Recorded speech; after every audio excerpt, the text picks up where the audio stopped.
ឆ្នាំខាលអ្នកមានធម្មពលវិជ្ជមានតែមួយគត់តែអ្នកអាចដោះស្រាយបញ្ហាអវិជ្ជមានទាំងអស់ប្រចាំឆ្នាំ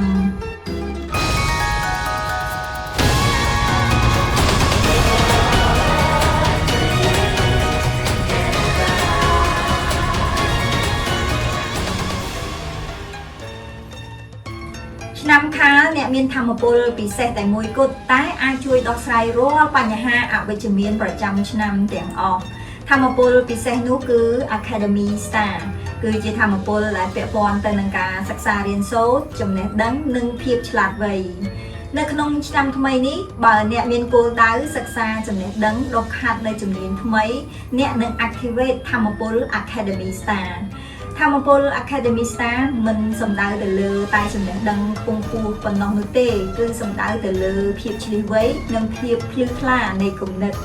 ចំពោះអ្នកដែលស្ថិតនៅក្នុងវ័យសិក្សាឆ្នាំនេះនឹងមានការប្រឡងជាប់ឬក៏អាចទទួលបាននូវការទទួលស្គាល់អាចទទួលបាននៅពានរង្វាន់ឬក៏អាហារូបករណ៍ប្រសិនបើអ្នកមានតួនាទីជាអ្នកស្រាវជ្រាវអ្នកវិភាគអ្នកកាន់តែមានគំនិតឆ្លៀសវៃភាពល្អិតល្អន់និងមានភាពច្បាស់លាស់ទន្ទឹមនឹងនេះឆ្នាំខាលនៅក្នុងឆ្នាំនេះអ្នកក៏មានធម្មពលអវិជ្ជមានមួយចំនួនផងដែរដូចជា White Tigerសូមអ្នកកុំចូលរួមចំនួនជាមួយអ្នកដទៃដែលគេបង្កឡើងជាពិសេសអ្នកដែលមានឆ្នាំខាលនៅក្នុងតួឆ្នាំ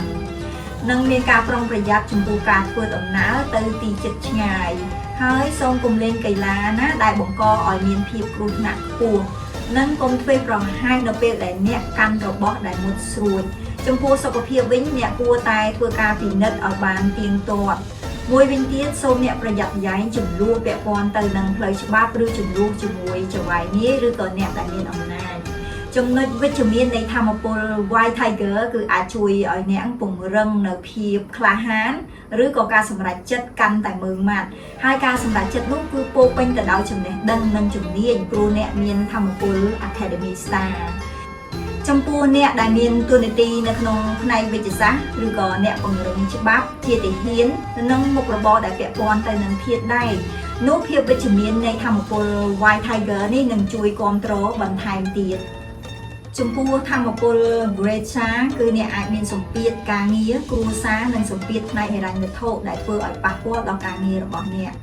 បើអ្នកអាចទប់ជំហរនៅក្នុងស្ថានភាពនេះឲ្យនឹងណអ្នកនឹងអាចឆ្លងផុតដំណាក់កាលមួយនេះរីឯធម្មពល Backpacking គឺអ្នកអាចទទួលបាននៅការមួលបង្កាច់ការលាបពណ៌មានពាក្យចចាមរាមិនល្អចេញពីមនុស្សជិតស្និទ្ធរបស់អ្នក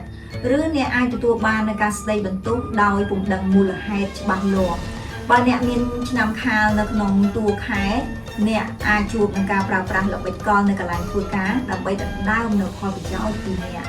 ការការពារប្រសើរជាងការព្យាបាលរាល់ការងារដែលអ្នកធ្វើអ្នកគួរតែរក្សាការកត់ត្រាឯកសារផុសតាងឲ្យបានច្បាស់លាស់និងមិននិយាយរឿងសម្ងាត់ផ្ទាល់ខ្លួនឲ្យអ្នកដទៃបានដឹងធម្មពល Flying Blade គឺអាចធ្វើឲ្យអ្នកខ្វះស្ថិរភាពសម្រាប់មិនបានគ្រប់គ្រាន់អារម្មណ៍របស់អ្នកប្រែប្រួលរហ័សសកម្មភាពផ្លាស់ប្ដូរលឿនពេកមួយវិញទៀតសូមអ្នកប្រយ័ត្នប្រយែងចំពោះការសម្រេចចិត្តនិងការប្រើប្រាស់ពាក្យសម្ដីព្រោះសកម្មភាពនិងពាក្យសម្ដីរបស់អ្នកងាយនឹងធ្វើឲ្យអ្នកដទៃមានការភាន់ច្រឡំអ្នកអាចគ្រប់គ្រងធម្មពលនេះឲ្យទៅជាធម្មពលវិជ្ជមានវិញតាមរយៈការបញ្ចេញនូវសកម្មភាពដែលមានប្រយោជន៍ជាច្រើនគង់នៅមួយកន្លែងរីឯធម្មពល Earth Healing គឺការវិវត្តការងារមានភាពយឺតយ៉ាវអូសបន្លាយពេលវេលាអ្នកត្រូវរកវិធីអង្គន់ការងារជាផ្នែកតូចៗទៅតាមជំនាញ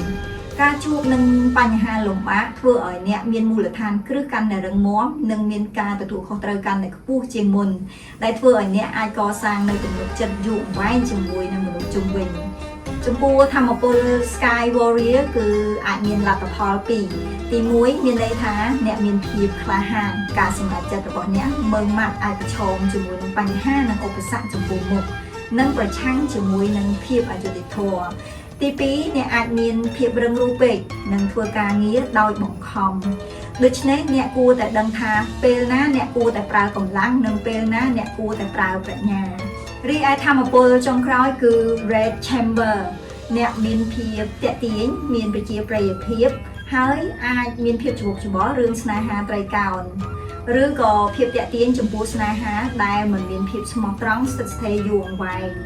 ប្រសិនបើអ្នកមិនអាចគ្រប់គ្រងអារម្មណ៍ដែលអណ្ដែតដងរបស់អ្នកតែធ្វើឲ្យធ្លាក់នៅក្នុងអន្លង់ស្នេហាមិនពិតប្រាកដអាចមានផលប៉ះពាល់ទៅដល់ការងារនិងការសិក្សាអារម្មណ៍រំជើបរំជួលចិត្តចូលមកដើម្បីធ្វើតេស្តនៃកម្រិតការគ្រប់គ្រងចិត្តរបស់អ្នកតែប៉ុណ្ណោះ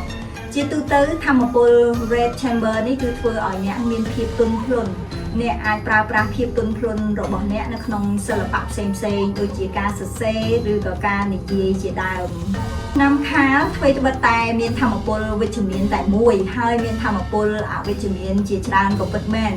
ក៏ប៉ុន្តែអ្នកនៅតែអាចគ្រប់គ្រងបញ្ហាទាំងអស់នេះដោយភាពឈ្លាសវៃដូច្នេះអ្នកគួរតែផ្ដោតទៅលើការ Activate Academy Star គឺជាកូនសោពិសេសកុំភ្លេចស្វែងរកសៀវភៅហុងស៊ុយឆ្នាំ2026ក្នុងនោះមានប្រធានបទដែលសំខាន់ដែលអាចជួយគាំទ្រអ្នកក្នុងការសម្រេចបាននូវគោលដៅនិងភារកិច្ចឆ្នាំថ្មី